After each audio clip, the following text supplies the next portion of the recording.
Hi, thanks for tuning in. The video game industry is huge, larger than the movie industry and the music industry combined. That represents an enormous opportunity for in game advertisers. We'll find out all about it when we speak with the VP of Marketing for Anzu on this episode of What's New TV.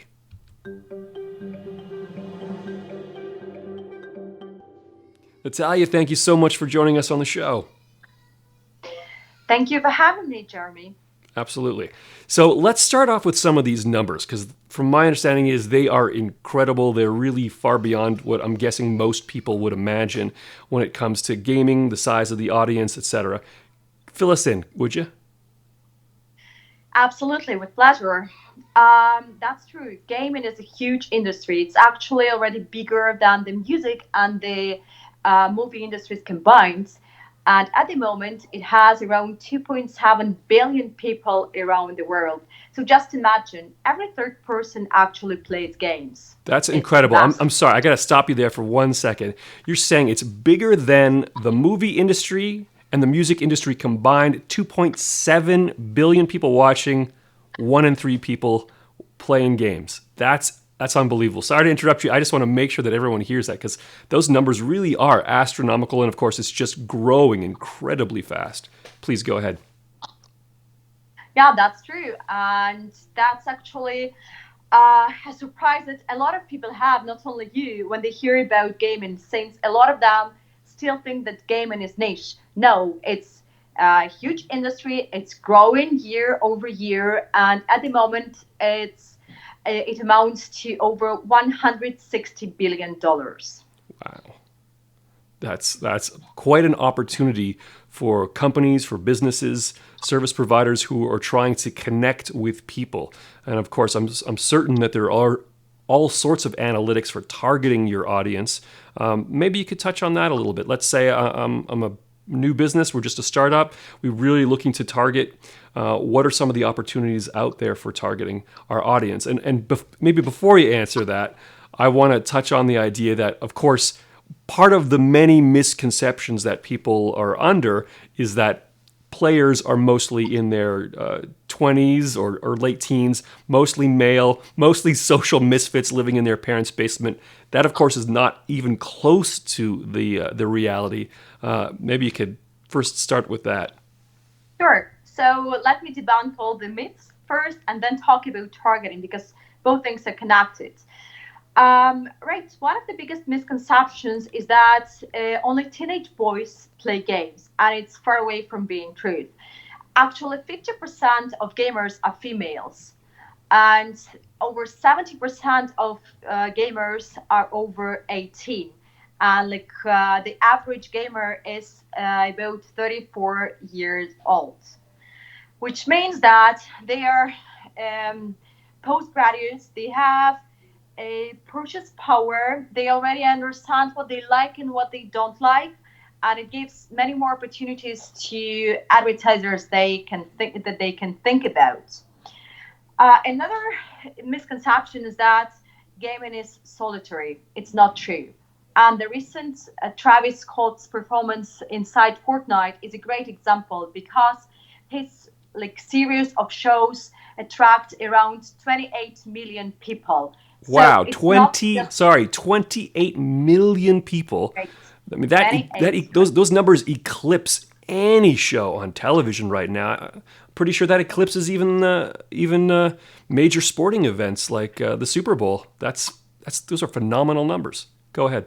That's true. Yeah. So it's just another proof that gaming is more than a hobby. It's a way of life, and people come to gaming or they start playing games to socialize, to interact with each other, to watch shows, and do many more things inside this 3D worlds that become more real than our physical world now.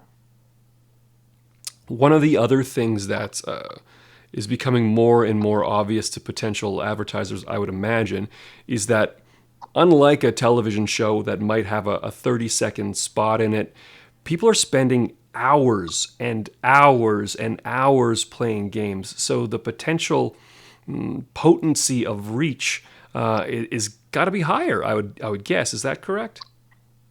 Much higher. Actually, people spend on average around 6 hours a week playing games. And talking about the rich potential, just think when you're watching TV, you can take your phone, right? Start texting friends or do anything else like talk on the phone, whatever. If you're playing games, you're 100% immersed into the game, right? So this immersive power of gaming is huge, and there is no second screen there, meaning that you will see all of the ads that are around your virtual world, and that's another huge advantage that gaming can offer. Right. I know as far as that number of, I think you said 6 hours per week, I think my mom is playing Candy Crush 6 hours a day. I don't know about anybody else's mom out there, but she can't get enough of that, and she's living on there. So, absolutely. If you want to get in touch with my mom, the best way to do it is Yes, in let's game talk it advertising through. and Candy Crush. All right, so let's take a quick look at the future. What do you sort of see playing out for in game advertising over the next 3 years? Sure. So I would divide it into a few stages. And as we are now at the beginning of stage one, where in-game advertising is finally accepted as it's perceived as another channel for and big stream for advertisers to talk to their hard-to-reach audiences. So stage one is like on the way, so to say. And the next step would be to shift in-game advertising to a separate category together or like next to TV, next to social media, next to out of home ads and digital out of home, like set this in-game advertising as a new ad category. The next stage would be to start accepting the digital ad standards that we know and that our advertisers are comfortable with, starting with ad viewability, brand safety, fraud detection, brand lift measurement, and such. And the more advanced stage, number three, would be to start coming up with the specific KPIs and the specific metrics that are relevant for 3D spaces, like ad viewability metrics that are relevant only for this, three-dimensional space that we do not have in 2D. Can you give The us same sorry can goes. you give us some examples of what might be relevant specifically to a 3D gaming space that you don't have in a 2D space? Well, sure. Like, apart from what we already have in 2D, there are a few metrics that would be relevant for 3D and specifically for some categories because sometimes 3D and the game, some game verticals, are super fast-paced environments, and we need to take this into consideration and define the ad standards or ad formats that would be relevant for this, like racing, where you're driving too fast. Right.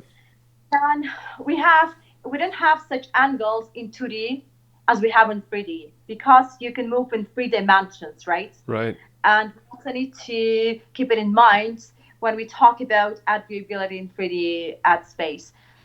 Um, Another thing would be just to probably reconsider some of the numbers that we have. Again, because we are talking about 3D space and you can come closer, you can go away from that, you can come closer again, and all of this slight and small things should be taken into account. The same refers to brand lift. As Anzu, for example, as a platform, does not accept clips just because they would disturb the user and they would take the gamer out of the experience. And when we talk about measuring the success of a campaign, we need to take this into account and define the brand lift metrics that would be relevant for branding campaigns within digital space, like generating brand desire and purchase intent, and a number of others. And I'll be happy to have all of this three stages in place in 3 years, that would be perfect. And I think that the whole industry, both advertisers, game developers, and gamers themselves, could benefit from it. That sounds fantastic. It sounds like there's a ton of really interesting, powerful opportunities for advertisers. People who want to get in touch with you, anzu.io is a good place to do it. Yeah, absolutely. Great. Natalia, thank you so much for being on the show. We really, really appreciate it. Thank you.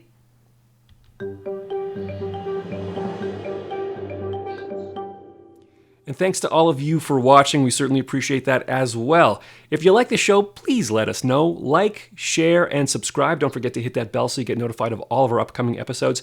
And if you have any questions for Natalia, please be leaving them in the comment section down below. We'll make sure she gets those questions. Until next time, I'm Jeremy Ladner, and this is What's New.